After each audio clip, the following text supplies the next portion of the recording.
Um jovem trabalhador morre amassado por um rolo compressor e a sua alma acaba impregnando no asfalto. A rua acaba sendo uma extensão da sua própria existência e ele acaba fazendo parte de um coletivo, de um pensamento, de uma alma coletiva daquela cidade, no caso, Belém. Uma rasga mortalha, em outro canto da cidade, acaba por se transformar em uma aparência humana para assim participar de festejos para poder suprir seus desejos e emoções que nunca experienciou. Em outra parte, uma jovem defunta recebe uma carona no além por outra defunta para assim seguir em direção ao local onde ela ficará confinada por uma maldição eterna. Boas-vindas a Belém das Sombras.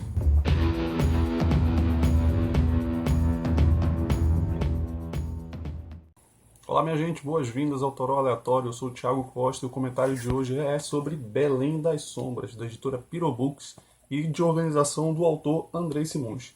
Esse livro é uma antologia com 16 contos, trazendo autoras e autores paraenses, contando um pouco de histórias, se eu posso dizer, macabras e mirabolantes vinculados à nossa cidade das Mangueiras.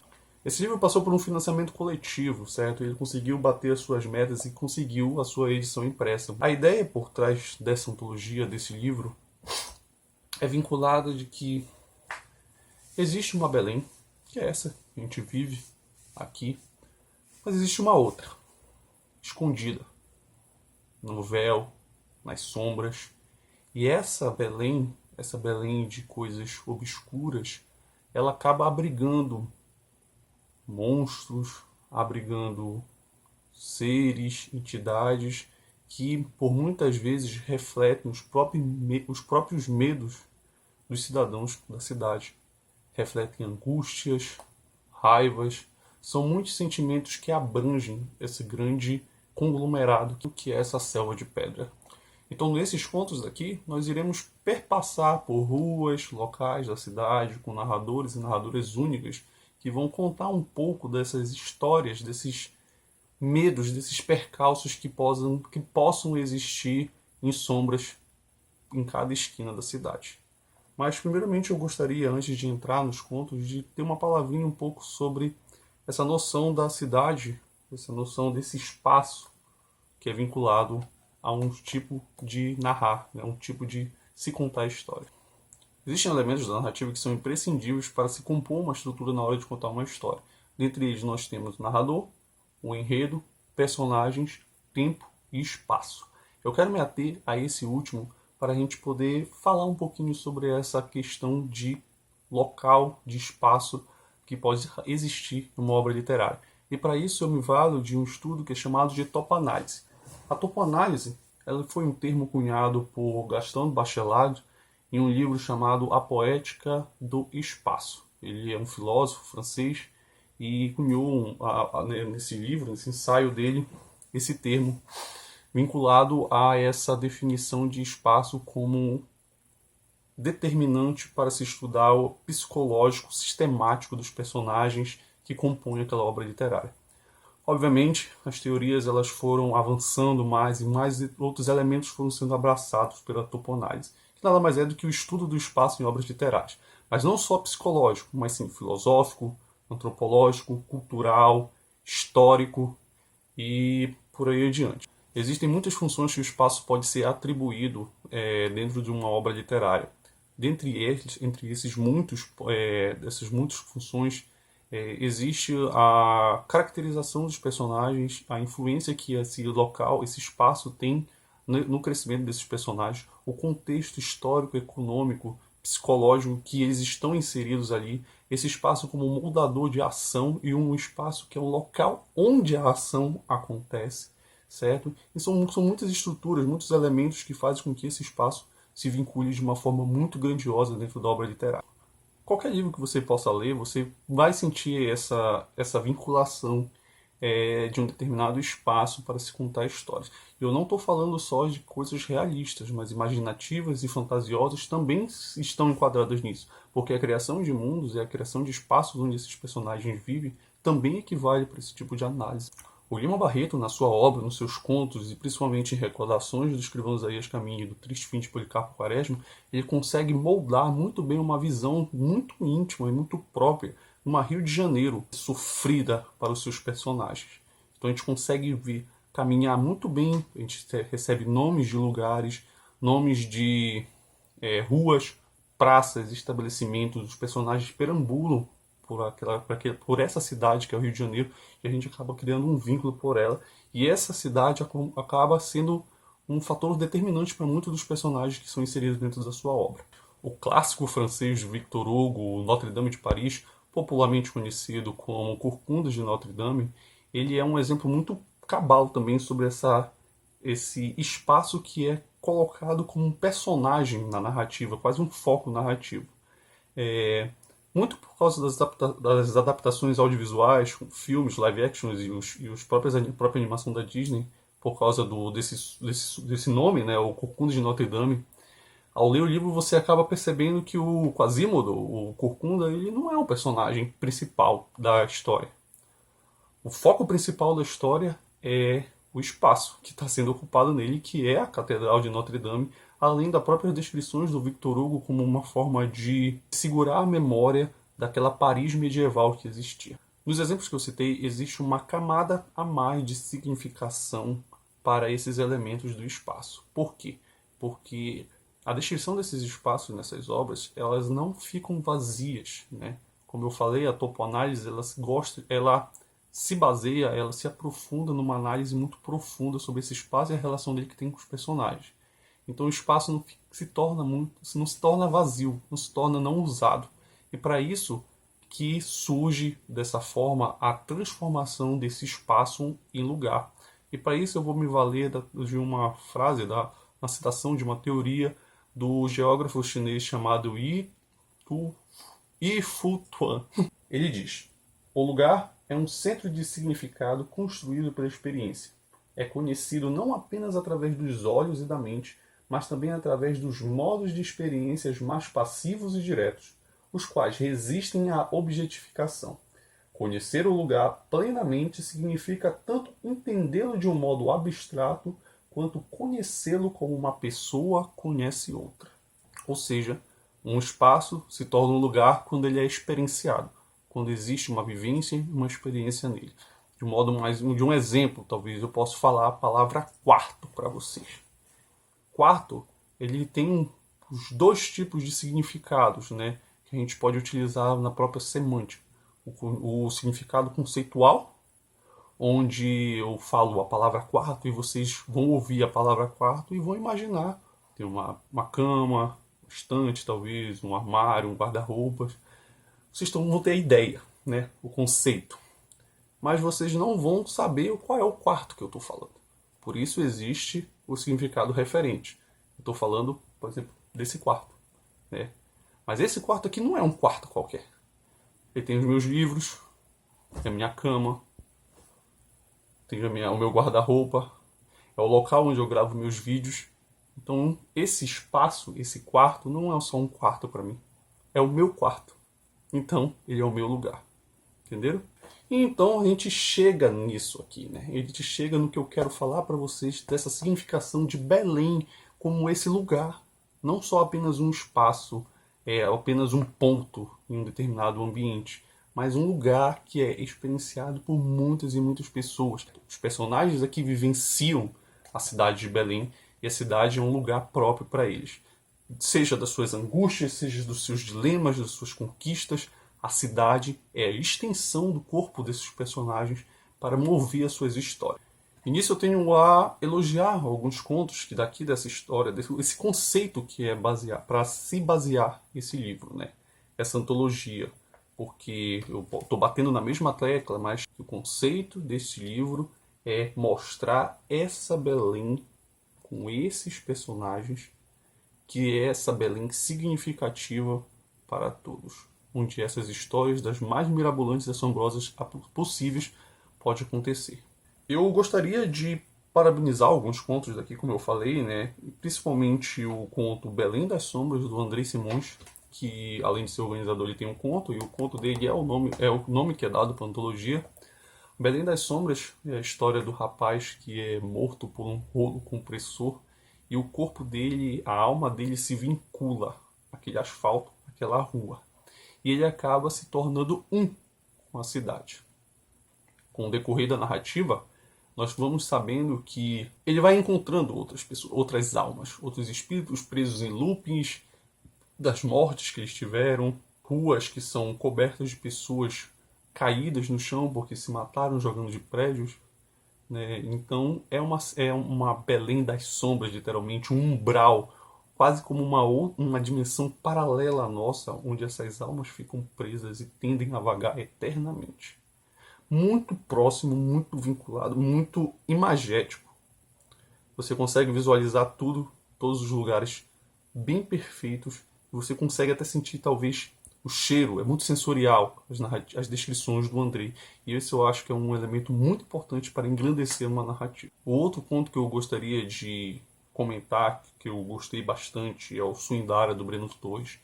O Breno, ele é um autor fantástico daqui da nossa região. Ele insere vividamente, de uma maneira muito perspicaz, uma maneira muito forte nas suas obras, pela sua voz, temáticas que envolvam as minorias, principalmente a comunidade LGBTQI+. As histórias dele sempre permeiam por esse meio, permeiam por esses personagens e sempre trazem histórias muito emocionantes, fortes muitas vezes, cruéis de certas formas em outras, mas que são infelizmente experienciados por muita gente.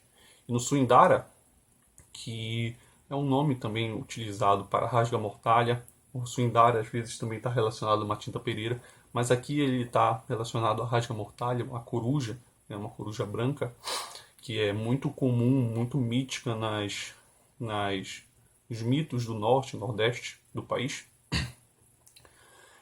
Nesse conto, a Suindara é esse ser que, quando passa pelos céus, né, emite um som que é como se fosse algo rasgando. É um som muito alto, um som muito estranho para quem já ouviu. E geralmente as pessoas, quando ouvem esse som, elas se benzem, se rezam, né? Fala, como até próprio no conto, as pessoas que ouvem falam desconjuro, né? Para livrar, o Senhor livrar a gente. Nós vamos acompanhando através do narrador esse foco nessa ave que se alimenta, que ela é uma entidade que ela existe além do maniqueísmo, além do bem e do mal, é algo muito cinza, é algo muito oscilante nisso. E em determinado dia, em um local que é o Bosque Rodrigues Alves, que é um local muito visitado aqui de Belém, um local muito conhecido, envolto em magia, porque é literalmente um pedaço, um quarteirão de floresta que foi cercado e existe no meio da cidade, basicamente. E nesse local, essa rasga mortalha utiliza para se transformar. Ela assume a forma de um rapaz, onde, né, em certa vez, ela percebe alguém morto, né, alguém ferido, quase à beira da morte, de madrugada nesse local. E nós percebemos que é um drag queen, né, uma perfumista, né, essa arte que é ser drag queen, né, esse estilo. E obviamente é intolerância, preconceito, e ele vê essa pessoa que foi espancada, quase morta, e acaba assumindo para ele a vingança pelo aquilo que aconteceu com aquela pessoa.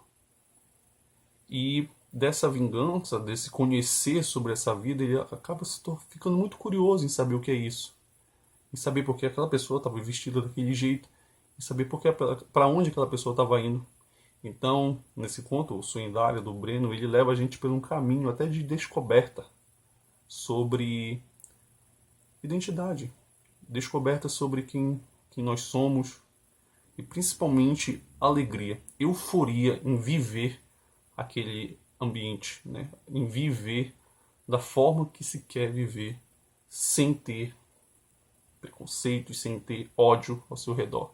É utópico, mas é gratificante de ler e a gente fica feliz em lendo essa obra. Mesmo quando você parece que eu estou falando de algo muito feliz e uma antologia de terror, mas o terror está presente ali. A ferocidade, a raiva, a culpa, né, o ódio, né, a intolerância que existe. Então, nada mais aterrador do que um terror real. O último conto que eu gostaria de colocar nesse ponto é o Último Passeio da Clara Gianni. A Clara, ela usa a lenda, o mito da mulher do táxi, que pegaria carona, né, com o táxi, né, pedir um táxi para levar a sua casa. E quando chega lá na casa, ela diz pro motorista que vai entrar na casa para buscar o dinheiro. Demora. O cara sai do carro para ir ver, lá bate na casa para perguntar cadê a mulher. Aí a pessoa que atende ele fala: que mulher, não sei o que. Aí ele vê um quadro da pessoa e fala: aquela menina ali e tudo mais. Aí ele descobre que essa menina na verdade já morreu. Então ele deu carona para uma defunta.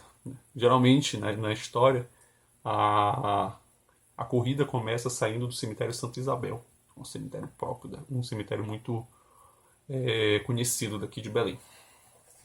E nessa história, a Clara consegue colocar um ambiente onírico e até uma outra realidade muito própria dentro desse mito. Quando a gente percebe que esse fantasma, né, basicamente esse conto dela é a origem da maldição da mulher do táxi. Né? Como foi que ela foi levada para o local dela onde ela deveria ficar para ser uma visagem. Né?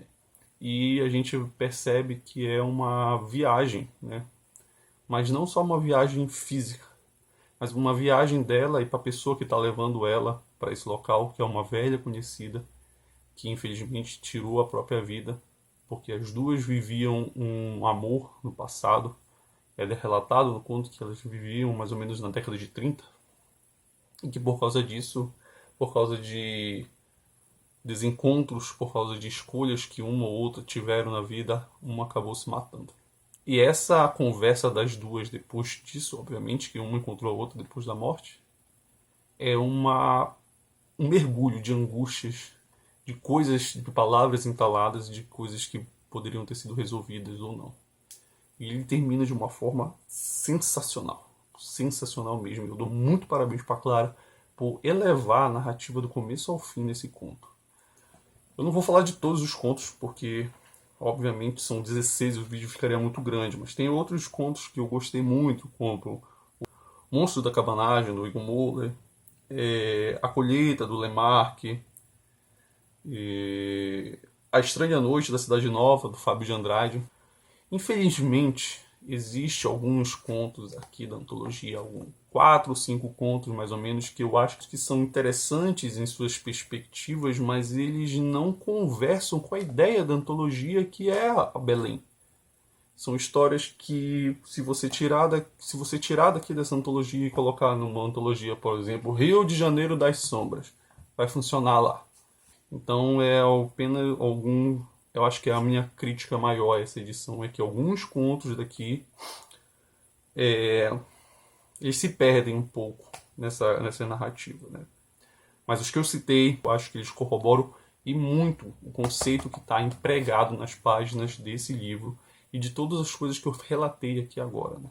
São 16 contos, gente. Obviamente, um ou outro pode ser que não seja tão interessante para você, assim como não foi para mim, como eu citei agora. Mas com certeza você vai encontrar algum ou outro que você vai gostar muito, muito mesmo.